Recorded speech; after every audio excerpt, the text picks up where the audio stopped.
Hello दोस्तों, मैं स्वागत करता हूं वैदिक जी चैनल पे। मैं रवि वैदिक और पढ़ा रहा हूं आपको मैथ। आज तक मैं 3 लेक्चर ले चुका हूं नंबर सिस्टम के। उन तीनों लेक्चर की पहले मैं आपको समरी दूंगा, फिर उसके बाद अपना लेक्चर स्टार्ट करूंगा। तो समरी के लिए मैं आपके लिए एक क्वेश्चन उठाता हूं। जैसे मैंने एक क्वेश्चन लिया 2, 3, 4, 5, 8। इसी से हम देखते हैं अब तक हम 3 लेक्चर में क्या क्या देख चुके हैं। सबसे पहले हमने देखा प्राकृतिक संख्या। तो क्या मैं आपसे पूछूंगा ये प्राकृतिक संख्या है? तो आप कहोगे यस सर प्राकृतिक संख्या है, यस प्राकृतिक संख्या है। मैं आपसे पूछूंगा कि ये ऑड नंबर है, मतलब पूर्ण संख्या है, तो आप कहोगे यस सर पूर्ण संख्या भी है, क्योंकि सारी प्राकृतिक संख्या पूर्ण संख्या भी होती है। तो हाँ, ये ऑड नंबर भी है। इसके बाद हमने सीखा था क्या ये इंटीजर है? आप कहोगे यस सर इंटीजर है, क्योंकि सर ये पॉजिटिव नंबर है, तो पॉजिटिव नंबर इंटीजर होते तो ये एक इंटीजर भी है। हाँ, इसके बाद मैं आपसे पूछूंगा क्या ये इवन संख्या है, मतलब कि सम संख्या है? तो आप कहोगे सर इसके लास्ट में 8 आ रहा है, मतलब ये 2 के टेबल में आएगा। 2 के टेबल के लिए देखने के लिए हम लास्ट वाली संख्या देखते हैं। अगर लास्ट वाली संख्या 2 के टेबल में आ रही है तो हम कहते हैं वो 2 से डिविजिबल है, मतलब 2 के टेबल में आएगी ये संख्या। तो इस वजह से मैं ये कह सकता हूँ सर ये 8 आ रहा है, 8 2 के टेबल में आता है, इस वजह से सर ये इवन नंबर है। तो हम कह सकते हैं कि ये संख्या सम संख्या है, इवन नंबर है, तो इस वजह से सम संख्या है। 2 के टेबल में आ रहा है, इस वजह से हमने कह दिया कि ये सम संख्या है। तो क्या ये और संख्या भी है? नहीं सर, अगर ये 2 के टेबल में आ रही है तो इवन संख्या हो गई, इवन संख्या हो गई तो ये और संख्या नहीं हो सकती। तो हम कह सकते हैं ये विषम संख्या नहीं है, विषम संख्या नहीं है। उसके बाद मैं आपसे पूछूंगा क्या ये प्राइम संख्या है? अगर ये 2 के टेबल में आ ही रही है, इवन संख्या है, और मैंने बताया था आपको कि ऐसी कोई भी संख्या 2 के अलावा कोई भी सम संख्या प्राइम संख्या नहीं हो सकती। क्यों नहीं हो सकती? इसके लिए मैंने आपको 4 का एग्जांपल भी दिया था, क्योंकि उसका वो खुद के टेबल में आएगा, 1 के टेबल में आएगा, और 4 है जो 2 के टेबल में भी आएगा। ऐसे ये खुद के टेबल में आ रही होगी अब, और 1 के टेबल में आ रही होगी, और 2 के डिविजिबल 2 से पहले डिविजिबल है तो 2 के टेबल में भी आ रही होगी। इस वजह से प्राइम संख्या नहीं है। अब मैं बात करता हूँ कंपोजिट संख्या। तो क्या ये कंपोजिट संख्या है? कंपोजिट संख्या देखने के लिए मैंने आपसे कहा था कि जो संख्या प्राइम संख्या नहीं होती है वो कंपोजिट संख्या होती है। तो हाँ, हम कह सकते हैं कंपोजिट संख्या है, जिसको हम हिंदी में कहते हैं भाज्य संख्या। तो पहले लेक्चर में हमने ये सब देखा था। उसके बाद जब हमारा दूसरा लेक्चर स्टार्ट हुआ था उसमें हमने देखा था प्लेस वैल्यू क्या होती है और फेस वैल्यू क्या होती है। जैसे मैं एग्जांपल लेता हूँ आपके सामने, 4 को मैंने लिया, तो 4 को मैं कहूँगा आपसे प्लेस वैल्यू क्या है, मतलब इसका स्थानीय मान क्या है। प्लेस वैल्यू क्या है? स्थानीय मान। तो आप कहोगे सर इसका स्थानीय मान, ये सर 100वें नंबर पे आया, 1 10 100 इकाई दहाई सैकड़ा, तो 100वें नंबर पे आया तो 4 का इंटू कर दूंगा 100 के साथ, तो उत्तर आ जाएगा हमारा 400। तो मैं कह दूंगा कि इसका जो स्थानीय मान है वो 400 है। ऐसे इसका जो स्थानीय मान है 400 है। ऐसे मैं आपसे कहूंगा कि इसका फेस वैल्यू क्या है? फेस वैल्यू जिसे हम हिंदी में कहते हैं वास्तविक मान। तो वास्तविक मान में हमने देखा था किसी भी संख्या का वास्तविक मान वो होता है जो हमें दिख रहा है। जैसे इसका ये क्या लिख रहा है? 4 लिख रहा है, तो इसका वास्तविक मान भी 4 होगा। ऐसे हमने देखा कि इसका वास्तविक मान 4 होगा। ऐसे करके हमने दूसरा लेक्चर में ये सब देखा था। उसके बाद हमने दूसरे लेक्चर में देखा था कि हम किन किन संख्याओं की मदद से कितने कितने नंबर बना सकते हैं। जैसे मैंने एग्जाम्पल लूँ 2, 3, 5, 8, इस संख्या की मदद से हमें सबसे बड़ा नंबर बनाना है, सबसे छोटा नंबर बनाना है। इसके लिए मैंने असेंडिंग ऑर्डर डिसेंडिंग ऑर्डर की हेल्प ली थी और आपको बताया था। उसमें मैंने एक स्पेशल केस कराया था जीरो को लेकर, कि अगर हमारा 0 आ जाता है तो उसमें हम जब सबसे छोटी संख्या बनाते हैं तो 0 को सबसे आगे ना लेकर दूसरे नंबर पर लेते हैं, क्योंकि 0 को आगे ले लेंगे तो एक अंक घट जाता है। उसके बाद मैंने आपको तीसरा लेक्चर शुरू किया था। तीसरे लेक्चर में बताया था मैंने कि 4 अंक की, 3 अंक की, 2 अंक की कुल कितनी संख्या होती है। उसके लिए मैंने 9 लिखकर फिर पीछे जैसे 4 अंक की पूछा है तो 3 जीरो लगा देना है। अगर मैं 8 अंक की पूछा तो 9 लिखकर 7 जीरो लगा देना है। ऐसे करके मैंने शॉर्ट ट्रिक बताई थी और उसके लिए एक लॉन्ग ट्रिक भी बताया, लॉन्ग पूरा मेथड भी बताया था जो एक्चुअली में होता है। उसके बाद हमने देखा था कि नेचुरल संख्या मतलब प्राकृतिक संख्याओं का योग, सम संख्याओं का योग और इवन संख्याओं का योग। ऐसे करके हमने तीनों लेक्चर की भी समरी दे दी है। तीनों लेक्चर अगर आप लोगों को अच्छी तरह से डिटेल में देखने तो आप तीनों लेक्चर को जाकर देखिए पहले, फिर तो चलिए अब दोस्तों स्टार्ट करते हैं आज का टॉपिक। आज का टॉपिक स्टार्ट करते हैं हम कल के टॉपिक को लेते हुए। जैसे मैंने कल आपको सिखाया था 1 से लेकर 50 तक प्राकृतिक संख्याओं का योग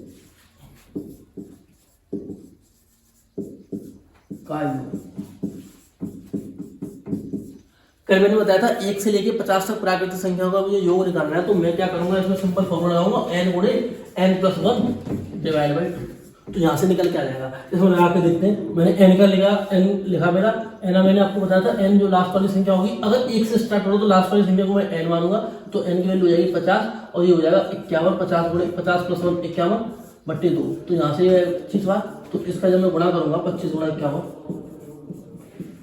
तो यहाँ से जो उत्तर आएगा वो हमारा हो जाएगा 1 से लेकर 50 तक संख्याओं का योग।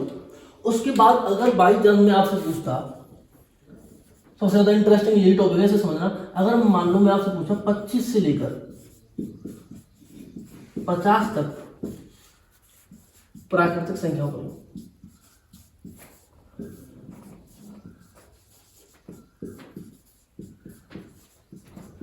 इस चीज को आप समझना। मैं कह रहा हूं आपसे, मुझे चाहिए 25 से लेकर 50 तक प्राकृतिक संख्याओं का योग, तो उसके लिए क्या करूंगा मैं, ये फॉर्मूला नहीं लगा सकता हूं क्योंकि यहाँ पर एक नहीं है। 1 से 50 तक होता तो मैं ये फॉर्मूला लगा देता।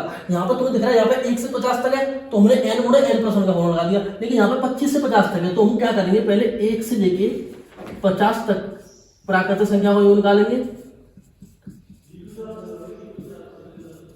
1 से लेके 50 तक प्राकृतिक संख्या का योग निकालेंगे। फिर उसके बाद मैं क्या करूंगा, 1 से लेके 24 तक प्राकृतिक संख्या का योग निकालूंगा।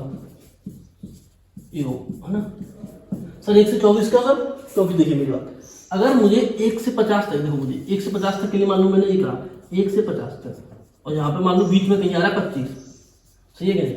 मैंने कहा 1 से 50 तक और बीच में कहीं आ रहा है 25, तो मैं क्या करूँगा, यहाँ पर दोबारा से इधर से देखिए, अगर मैंने कहा 1 से, यहाँ पे 1 है, 1 से चलते हुए ये 50 है, 50 तक जा रहा हूँ, और मैंने कहा ये बीच में है 25।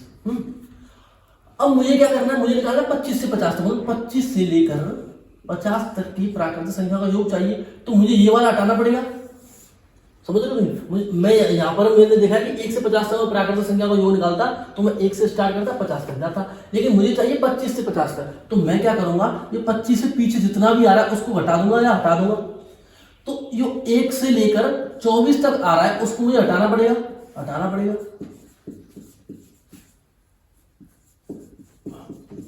1 से लेकर जो 24 तक आ रहा है मुझे उसे हटाना पड़ेगा।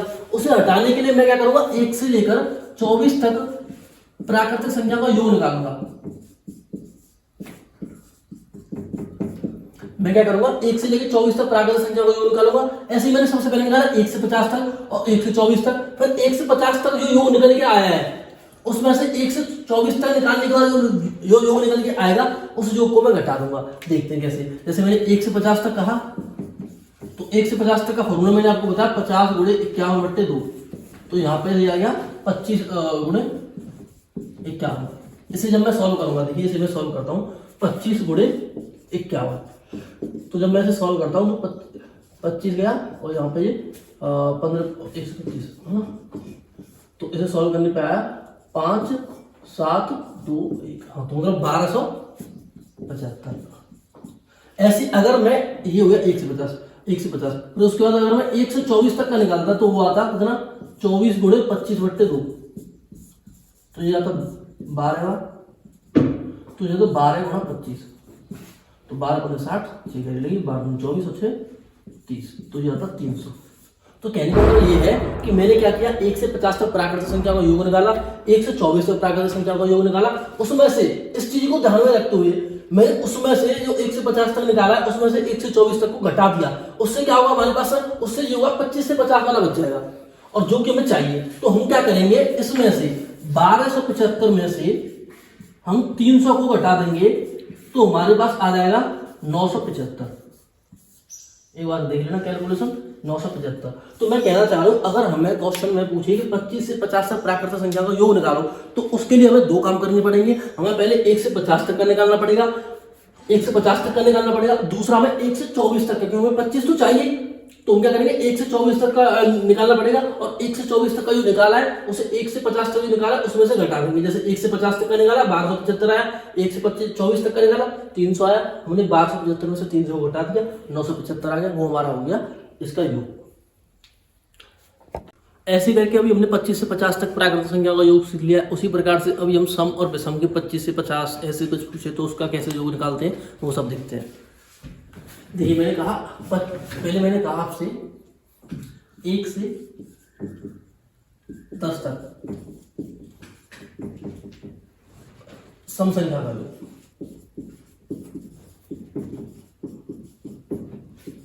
सम संख्या का योग। मैंने कहा आपसे 1 से 10 तक सम संख्या का योग। तो अब क्या आप क्या करोगे सर 1 से 10 तक में सर मुझे पता है सर 5 होंगी सर सम संख्या और 5 होंगी विषम, क्योंकि सर आपने बताया था कि 5 आधी सम होती है आधी विषम होती है, बिल्कुल सही है। 5 सर सम संख्या होंगी 5 विषम संख्या होंगी। तो 5 जो सम संख्या है सर मुझे क्लियर दिख रहा है, वो 5 जो सम संख्या है वो शुरुआत की 5 सम संख्या है। तो मैं क्या करूंगा सर 5 सम संख्या है, तो मुझे आपने फॉर्मूला बताया था सम संख्या को योग निकालने के लिए n गुणे n प्लस 1। तो मैं यहाँ पे लगा दूंगा, तो यहाँ से आ जाएगा सर n की वैल्यू 5 लगाऊंगा और n प्लस 1 की वैल्यू हो जाएगी 6, तो आ जाएगा सर 30। सही है। ऐसी मैंने सर आपने मुझे बताया था विषम संख्या को योग निकालना हो तो मैं क्या करूंगा सर इसका फॉर्मूला था n²। तो मैं क्या करूंगा n की वैल्यू 5 मुझे दिख रही है, पहले 5 पूछा है क्योंकि, तो 5 और 25, तो यहाँ से आया विषम संख्याओं का योग। अगर मैं आपसे कहता सम और विषम मान लो, सम और विषम, यहाँ पर मान लो सम और विषम दोनों पूछे थे ना। ऐसे अगर मान लो मैं कहता 25 से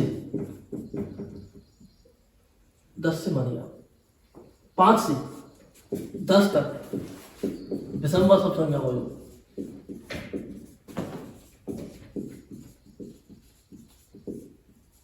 का योग। अगर मान लो किसी क्वेश्चन में आपसे पूछ रहा है 5 से 10 तक सम संख्या का क्या योग होगा, या फिर पूछ रहे 5 से 10 तक विषम संख्या का क्या योग होगा, तो सम के लिए देखते हैं। तो सर आपने बताया था आधी होंगी, लेकिन आधी तब होंगी 5 से नहीं 10 से स्टार्ट हो रहा है। तो हम देखेंगे पहली संख्या हमारी क्या, देखो 5, दूसरी 6, 7, 8, 9, 10 है ना। मेरी बात समझ रहा, मैं आपसे क्या कह रहा हूँ 5 से 10 तक की पूछा है, तो हम क्या करेंगे इसे जो भी लास्ट में डिवाइड किया था ऐसे करेंगे, ऐसे करेंगे 1 से 10, दूसरी कंट्री करेंगे हम इसे 1 से 4। तो 1 से 10 में क्या निकालेंगे हम, सम का योग निकाल लेंगे, जो कि हमने भी यहां पर देख लिया है। सम का क्या योग आएगा, यहां से देखना 2। सम का क्या आएगा, सम का सर हमारा आ रहा था 30। ऐसे विषम का क्या योग आएगा, सर हमारा आ रहा था विषम का योग 25, जो हमने यहाँ पे निकाल के देखा था। 1 से 10 तक सम संख्या को योग निकालना है, तो मैं सर यही फॉर्मूला लगा दूंगा n गुणे n प्लस 1, क्योंकि इसमें 5 विषम होंगे 5 सम होंगे, वो निकाल लूंगा। ऐसे सर विषम का निकाल लूंगा n², तो वहां से आ जाएगा 25। ऐसे सर आप पूछ रहे हो मुझसे 1 से 4 तक का, इस क्वेश्चन को मैंने 2 में डिवाइड कर दिया, 1 से 10 और 1 से 4। 1 से 4 में आप सर पूछ रहे हो, तो क्योंकि सर इसमें 2 भाग होंगे, 2 सम होंगी और 2 विषम होंगी, 2 सम 2 विषम है ना। तो सर मैं क्या करूंगा, 2 सम है तो 2 सम का फॉर्मूला होता है n गुणे n प्लस 1, n गुणे n प्लस 1, यहाँ से आ जाएगा 6। ऐसे सर आपने बताया कि सर 2 है तो 2 का हो जाएगा 2 गुणे 2 विषम के लिए, तो वहाँ आ जाएगा 4। तो 4 विषम का योग आ जाएगा और 6 सम का योग आ जाएगा। तो हम क्या करेंगे 5 से 10 तक सम संख्या का योग पूछे तो उसमें क्या करेंगे 1 से 10 का निकालेंगे, फिर उसमें से 1 से 4 वाला घटा देंगे। हमने क्या किया है 1 से 10 का निकाला है और 1 से 4 वाला घटा दिया है। तो 1 से 10 वाला कितना आया हमारा 30, 1 से 4 वाला कितना है हमारा 6, तो इसे इसमें से घटा दिया तो हमारा उत्तर आ जाएगा 24। दोबारा से देखते हैं, 5 से 10 तक के लिए देख रहा था, तो हमने क्या किया 1 से 10 तक का निकाल लिया सम, फिर हमने क्या किया 1 से 4 तक का निकाल लिया, तो 1 से 10 वाले में से 1 से 4 वाला घटा दिया, तो उत्तर आ गया हमारा।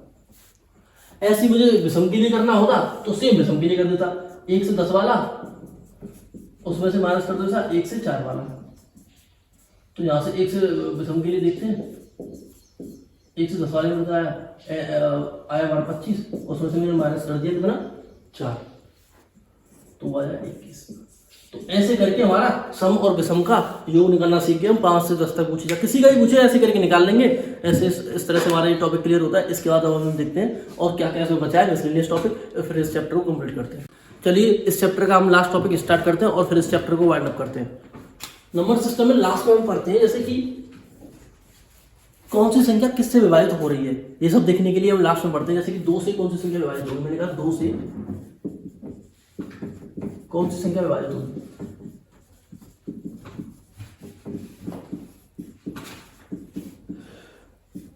विभाजित होगी,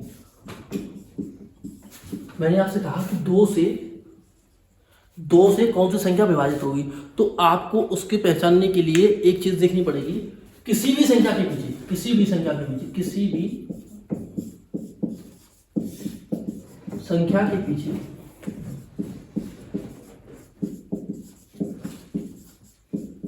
अगर 2 आए, 4 आए, 6 आए, 8 आए या फिर 0 आए, तो हम कह सकते हैं वो संख्या 2 से विभाजित है। एग्जाम्पल लेते हैं, एग्जाम्पल मैंने लिया 248। तो इसमें लास्ट में देखिए, इसमें लास्ट में क्या आ रहा है, 8 आ रहा है हमारा, तो ये संख्या 2 से पूरी पूरी जाएगी।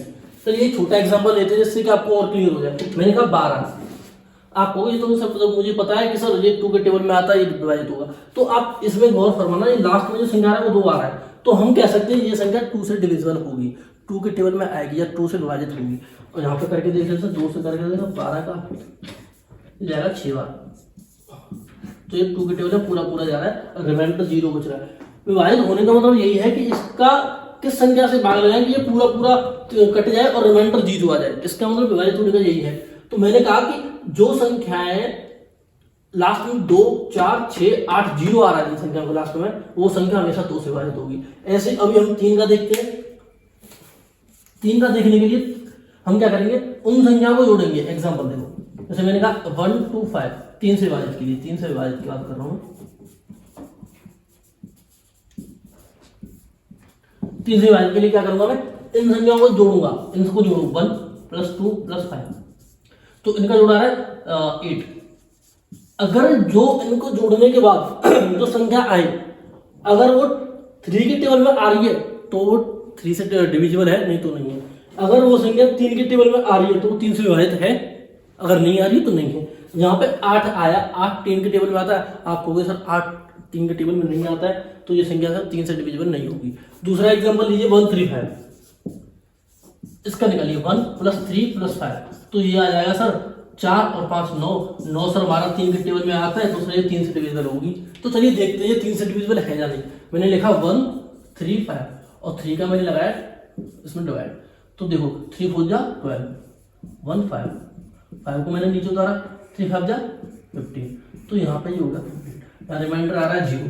तो मैं कह सकता हूँ 335, इनका योग करने पर 1 + 3 + 5, इन नंबरों का योग करने पर हमारे पास संख्या आ रही है, तो हमारे पास जो योग आ रहा है वो 9 आ रहा है, और 9 सर 3 के टेबल में आता है, तो हम सर ये कह सकते हैं कि ये सर 135 3 से डिविजिबल है, 3 से विभाजित है। ऐसी अभी हम 4 5 6 7 8 9 और 11 का देखते हैं क्या क्या होता है। तो चलिए हम 4 5 6 इन सब का देखते हैं। देखो 4 के लिए मैं आपको दिखाता आ रहा हूँ कैसे कैसे हो रहा है, आप समझ जाओगे एक बार में। जैसे 4 के लिए क्या करेंगे, 4 के लिए देखो यहाँ पे लिखा हूँ मैं, तो किस संख्या के लिए देख रहे हैं हम, 4 के लिए क्या देखेंगे हम, आखिरी की 2 संख्या, आखिरी की 2 संख्या, 2 डिजिट वाली, 2 अंक। यहाँ पे मैं आखिरी बोल रहा लास्ट की। एग्जाम्पल लेते हैं, पहले एग्जाम्पल देते हैं इसका। एग्जाम्पल लीजिए आप, कितनी वाली संख्या ले लो, 2 8 5 7 3 4 0, ये लिखा मैंने। इसमें आखिरी की 2 संख्या देखेंगे, आखिरी की 2 संख्या है हमारी 40, 42 4 के टेबल में आ रही है, तो ये डिविजिबल होगी, डिविजिबल या फिर हिंदी में कह लें विभाजित। अब आप करके देख लेना, हो जाएगा, सिंपल है बहुत। ऐसे ही अगर मैं 5 के लिए कहूँ, 5 के लिए क्या करेंगे, 5 के लिए देखेंगे लास्ट संख्या या फिर आखिरी, आखिरी देखेंगे। आखिरी में क्या देखेंगे, आखिरी का अंक, आखिरी का अंक। अगर आखिरी का अंक हमारा क्या है, 0 है या 5 है, तो वो 5 से डिविजन होगी, 5 से विभाजित होगी, नहीं तो नहीं होगी। जैसे कि एग्जांपल लीजिए, हमारा एग्जांपल मैंने लिया, ये हमारा एक एग्जांपल हो गया 250, ये सर 5 के टेबल में आएगा। ऐसे में दूसरा एग्जांपल ले रहा हूँ, मैंने 15 लिया, तो लास्ट वाला देखो 5 है ना, तो ये 5 है जो आखिरी की संख्या अगर 0 और 5 में से कोई भी होती है तो 5 के टेबल में आता है, मैंने भी बताया। तो ये 15 लिख रहा है, ये 15 5 के टेबल में आता है, ये आपको पता है। तो आखिरी की संख्या 5 है, तो हम कह सकते हैं कि ये 5 के टेबल में आता है। ऐसे अगर हम 6 का देखेंगे, 6 का देखेंगे, तो 6 के लिए हम क्या कहेंगे, जो संख्या 2 से और 3 से, दोनों से हो गई ना, दोनों से होनी चाहिए, दोनों से, एक से नहीं, दोनों से, तो 6 से भी होगी।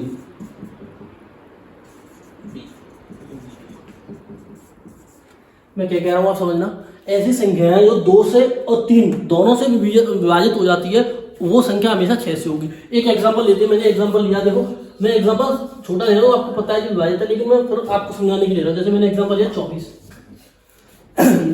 मैंने आपको कहा था 24 को देखने के लिए आप पहले ये देखिए 2 से डिविजिबल है या नहीं, 2 के टेबल में आता है कि नहीं।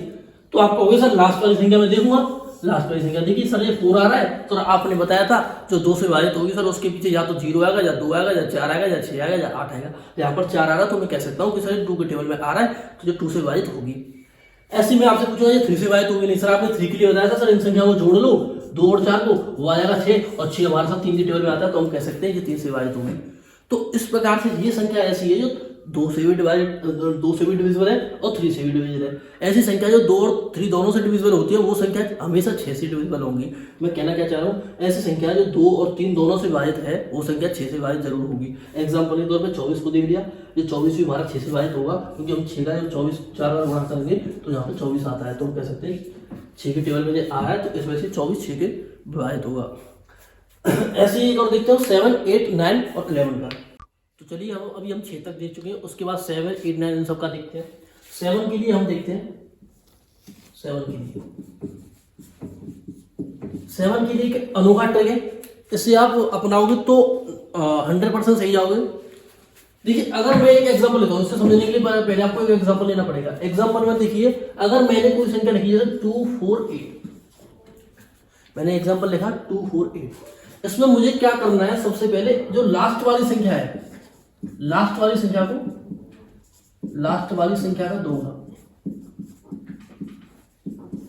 2 गुना, तो लास्ट वाली संख्या का 2 गुना कितना होगा, 8 गुना 2 हो गया 16। जो बची कुछ संख्या है उनमें से इसे घटा दिया, जैसे 24 माइनस 16 कितना है, ये आया 8 हमारा 7 के टेबल में नहीं आता है तो 7 से विभाजित नहीं है। 8 हमारा 7 के टेबल में नहीं आता है तो 7 से विभाजित नहीं है। तो चलिए एक एग्जांपल लेते हैं जो इससे 7 से डिविजिबल है और ये देखते कि ये हमारा मेथड है वो सही है या गलत है। तो मैंने एग्जांपल लेता हूँ 245 देखते 7 से डिविजिबल है या नहीं। देखो 7 से मैंने देखा 7 2 या 7 3 या 21, 3 बचा, 5 को नीचे उतारा, 7 5 35। यहाँ से तो मैं क्लियर दिख रहा है कि ये डिविजिबल है। यहाँ पर चेक करते हैं 7 से डिविजिबल है या नहीं है। तो उसके लिए मैं क्या करूंगा, मैंने जो भी आपको बताया लास्ट वाली संख्या को डबल करना है। लास्ट वाली संख्या को मैंने डबल किया तो लास्ट वाली संख्या को डबल करने से कितना आया, 10 आया। इस 10 को मैंने 24 से घटा दिया, ये है 14। तो 14 आपको पता है 7 के टेबल में आता है, तो हम कह सकते हैं कि ये संख्या 7 से डिविजिबल है। तो इसका जो फॉर्मूला बनता है, वो बनता है मेथड। इसमें 2 स्टेप है। पहले स्टेप में क्या करना है, लास्ट वाली संख्या का डबल, लास्ट वाली संख्या का डबल, और फिर जो डबल के बाद उत्तर आया बची हुई संख्या से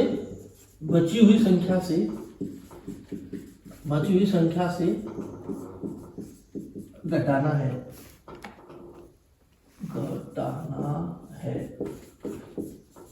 चलो एक एग्जांपल 4 डिजिट का और लेते हैं जो कि ऐसा करता है। एग्जांपल लेते हैं, चलो देखिए एग्जांपल मैंने लिया 2457। मैं क्या कह रहा हूं आपसे, मैंने एग्जांपल लिया था 2457। ये देखते हैं ये हमारा 7 से डिविजिबल है या नहीं है। तो सबसे 7 से डिविजिबल होने के लिए मैं क्या करूंगा, लास्ट वाली संख्या का मैंने किया डबल, लास्ट वाली संख्या का डबल आया 14, तो मैंने क्या किया 245 में से 14 को घटाया, तो यहां से आया 1, यहाँ आया 3, यहाँ आया 2। अब क्या सर 231 आया, फिर उसमें यही सेम रूल, इसको क्या किया मैंने 2 गुना किया, 1 गुना 2, तो यहाँ पे आया 2। तो मैंने क्या किया इस 23 में से इस 2 को दिया घटा, तो ये बचा 21। तो 21 7 के टेबल में आता है, तो हम कह सकते हैं कि 7 से डिविजिबल वाली संख्या ये है। तो इस प्रकार से हमने 7 से डिविजिबल वाली संख्या देख ली है। उसके बाद 8 9 10 और 11 को भी कंप्लीट करते हैं। तो चलिए अब स्टार्ट करते हैं 8 का। देखें 8 का किससे देखते हुए डिविजिबल।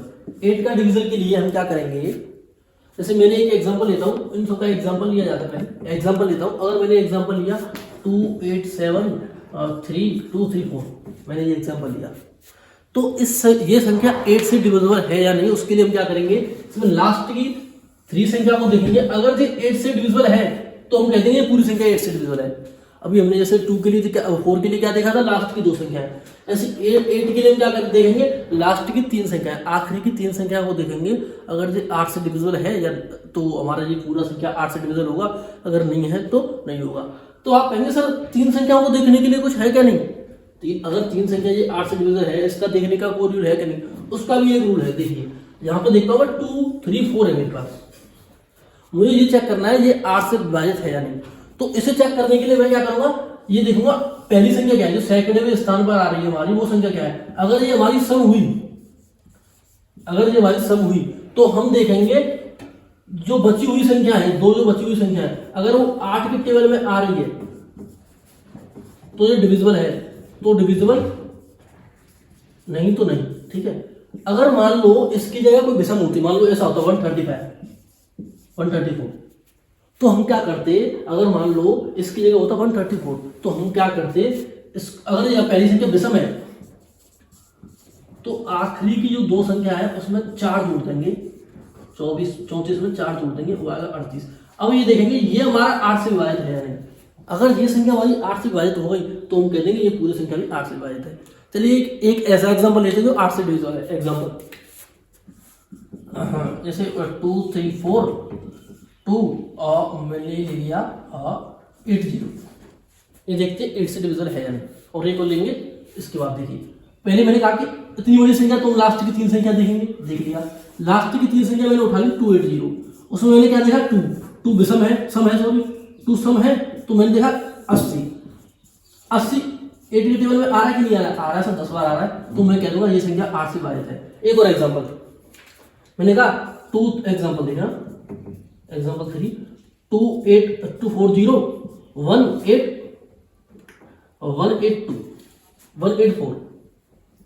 184, तो मुझे ये देखना है कि ये 2 से ये 8 से डिविजन है या नहीं। तो मैं क्या करूंगा, आखिरी की 3 संख्या उठाऊंगा, आखिरी की 3 संख्या उठाएं यानी 184, तो उसमें सबसे पहले मैंने देखा पहला क्या है विषम है, तो मैं क्या करूंगा जो बची हुई दो संख्या है 84 जो बची हुई है हमारे पास 84, उसका मैं क्या करूंगा उसमें 4 जोड़ दूंगा, उसमें 4 जोड़ते हो जाएगा 88, और 88 हमारा 8 के टेबल में आता है 11 बार, तो हम कह सकते हैं ये संख्या 8 से डिविजिबल है, ये संख्या 8 से डिविजिबल है, तो ये पूरी संख्या 8 से डिविजिबल है। तो हमने 8 के लिए क्या देखा, 8 के लिए हम क्या करेंगे, सबसे पहले जितनी भी संख्या दे रखी है उसमें लास्ट की 3 संख्या को उठाएंगे, 3 संख्या को देखेंगे वो 8 के टेबल में आ रही है या 8 से डिविजिबल है या नहीं। तो उसे देखने के लिए हमने 2 मेथड देखे। अगर जो सैकड़े स्थान पर जो संख्या अंक है, सैकड़े स्थान पर जो अंक है, अगर वो सम हुआ तो लास्ट की 2 संख्या को ऐसे देख लेंगे वो 8 के टेबल में आ रही है या नहीं आ रही है। अगर मान लो ये विषम है तो हम क्या करेंगे, आखिरी की जो संख्या दे रखी है उसमें 4 जोड़ेंगे और फिर देखेंगे कि ये संख्या 8 से विभाजित है या नहीं। तो इस प्रकार हम 8 का विभाजित देख सकते हैं कि कौन सी संख्या 8 से विभाजित है और कौन सी संख्या 8 से विभाजित नहीं है। तो चलिए वो 9 का देखते हैं, 9 का क्या होता है। 9 का देखने के लिए जैसे मैंने एग्जांपल लिया 1 2 3 4, तो हम क्या करेंगे, जो 3 में क्या करते थे हम सारी संख्या का योग निकालते थे, अगर वो 3 के टेबल में आ रहा है तो हम कहते 3 से डिविजिबल है, अगर नहीं आ रहा तो हम कहते 3 से डिविजिबल नहीं। तो इसी प्रकार इसमें करेंगे, हम सारी संख्या को योग निकालेंगे। अगर ये योग 9 के टेबल में आ रहा है तो ये डिविजिबल है, नहीं तो नहीं है। देखो 3 6 3 और 3 6 6 4 10, तो 10 9 के टेबल में आ रहा नहीं है। एग्जांपल दूसरा लीजिए, जैसे मैंने कहा 1 2 3 3, ये देखिए इसको मैंने योग निकाला 1 + 2 + 3 + 3 6 और 3 9 9 के टेबल में आ रहा है तो डिविजिबल है। तो 9 के लिए क्या करते हैं, हम सारी संख्या को जोड़ निकालते हैं, अगर वो 9 के टेबल में आता है तो 9 से डिविजिबल है और नहीं आता तो नहीं है। ऐसे 10 के लिए क्या देखते हैं हम, 10 के लिए हम देखते हैं आखिरी संख्या, आखिरी अगर आखिरी संख्या 0 है तो वो 10 से डिविजिबल है, नहीं तो नहीं है। जैसे एग्जांपल ये सबसे आसान है, एग्जांपल लीजिए 1 2 3 4 लास्ट में 0 लग रहा है तो ये कहते हैं 10 से डिविजिबल है। दूसरा एग्जांपल 1 2 5 0, ये लास्ट में 0 है तो ये इससे डिविजिबल है। जैसे एग्जांपल लेते तीसरा, मैंने कहा 1 2 2 5, ये डिविजिबल है कि नहीं है। तो आपने कहा सर इसके पीछे 5 आ रहा है, इसके पीछे 0 नहीं आ रहा तो ये डिविजिबल नहीं है, तो ये नहीं है, ये डिविजिबल है, ये डिविजिबल है। तो ऐसे करके हमने 2 से लेकर 10 तक की संख्या कौन से किससे विभाजित है ये सब देख लिया। तो चलिए अब लास्ट में 11 का बचता है, उसे और देख लेते हैं कि 11 से कौन सी संख्या डिविजिबल होती है और नहीं होती है। इसके लिए क्या करते हैं, मैं आपको एक एग्जांपल लेता हूँ। एग्जांपल देखिए, मैंने एग्जांपल लिया 1 2 3 4 5 6, मैंने एग्जांपल लिया 1 2 3 4 5 6। तो इसमें मैं आपसे कहूंगा स्थान देखो, सम स्थान किसे कहते हैं, सम स्थान कहते हैं जो दूसरा स्थान हो, चौथा स्थान हो, छठा स्थान हो, वो सम स्थान है। ऐसे विषम स्थान, स्थान से कोई मतलब नहीं, मतलब दूसरे नंबर पर आ रहा है, दूसरे पर, चौथे पे, छठे पे, ऐसे विषम स्थान, पहला तीसरा पांचवा, ये सारे स्थान विषम स्थान होते हैं। जैसे मैं एग्जांपल लेता हूँ इसे, इसमें मैं थोड़ा करेक्शन करता हूँ जो आप कंफ्यूज हो जाओगे। 1 1 आप कहोगे सर यहाँ पे वो है, देखिए 1 1 लिया मैंने, एग्जाम्पल लिया 1 1 3 1 5 6, तो मैं आपसे कहूँगा सम स्थान कौन से, तो आप कहोगे सर ये दूसरे नंबर का है, ये चौथे नंबर का है, ये छठे नंबर का है, ये हमारे तीनों होंगे सम स्थान। सम स्थान, अच्छा और सर ये और ये हो गए सर हमारे विषम स्थान, ये हुए हमारे विषम स्थान, पहला, तीसरा, पांचवा। तो हम क्या करते हैं इसमें, सम स्थान को पहले ऐड करते हैं, सम स्थान पे जो संख्या आ रही है उनको ऐड करते हैं, विषम स्थान पर जो संख्या आती है उनको ऐड करते हैं, फिर आपस में दोनों को घटाते हैं। अगर वो 0 आ जाए या 11 आ जाए, 11 के टेबल का आ जाए, तो वो 11 से डिविजिबल होगा, नहीं तो नहीं होगा। देखिए कैसे, मैंने सम स्थान को लिखा पहले, सम स्थान वाले संख्या को, सम स्थान वाली संख्या, सम स्थान कौन सी संख्या है, देखो सम स्थान के एक तो 1 है ये वाला, और एक ये वाला 1 है, और फिर एक ये वाला 6, तो ये आ गया 8। दूसरा मैंने लिया विषम स्थान, विषम स्थान का देखो एक ये वाला 1 है, फिर ये वाला 3 है, और फिर ये वाला 5 है। तो देखते ये इसका योग आ गया 9। तो अब मुझे क्या करना है, इन दोनों को आपस में घटाना है, किसी को किसी से नहीं घटा दो। जैसे मैंने कहा 9 में से 8 को घटाया, अगर ये 1 आ रहा है तो ये तो 0 नहीं आ रहा है, ना ही ये 11 आ रहा है, तो ये वाली संख्या 11 से विभाजित नहीं होगी। एक और एग्जांपल लेते हैं जो विभाजित हुआ, जैसे एग्जांपल लिया मैंने 1 2 3 1 5 6, एग्जांपल लिया मैंने 1 2 3 1 5 6। तो यहाँ पे मैंने पहले सम स्थान लिखा, सम स्थान की संख्या को योग किया, 2 आया, 1 आया और 6 आया, ये आ गया 9। ऐसे विषम स्थान की संख्या को योग किया, विषम स्थान, ये स्थान की बात हो रही है ना, कि विषम संख्या और सम संख्या की, विषम स्थान की संख्या को योग किया, जैसे वो आया 1 + 3 पहले नंबर की, तीसरे नंबर की और पांचवें नंबर की, +3 तो यहाँ पे आ गया 9। तो यहाँ पे दिख रहा है हमें सम का भी, सम स्थान की संख्याओं का योग भी 9 आ रहा है, विषम स्थान की संख्याओं का योग भी 9 आ रहा है। तो हमने किसी एक में से दूसरे को घटा दिया, वो आ गया 0। अगर हमारा 0 आ जाए या फिर 11 कुछ भी आ जाए, तो हम कह देंगे कि वो संख्या 11 से विभाजित होगी। तो इस प्रकार हमने 11 का भी देख लिया। इस प्रकार हमारा ये चैप्टर आज कंप्लीट हो गया, नंबर सिस्टम। इसके जितने भी क्वेश्चन हैं वो मैं 2 लेक्चर में कंप्लीट कराऊंगा, 2 लेक्चर में मैं सारे इसके क्वेश्चन कंप्लीट करा दूंगा। उन्हें देखने के लिए आपको इस चैनल से जुड़ना है, इस चैनल को सब्सक्राइब करना है और अपने दोस्तों को शेयर करना है, बताना है कि यहाँ पे नंबर सिस्टम बहुत ही अच्छी तरीके से पढ़ाया जा रहा है, और देखते रहना है इस चैनल को। धन्यवाद।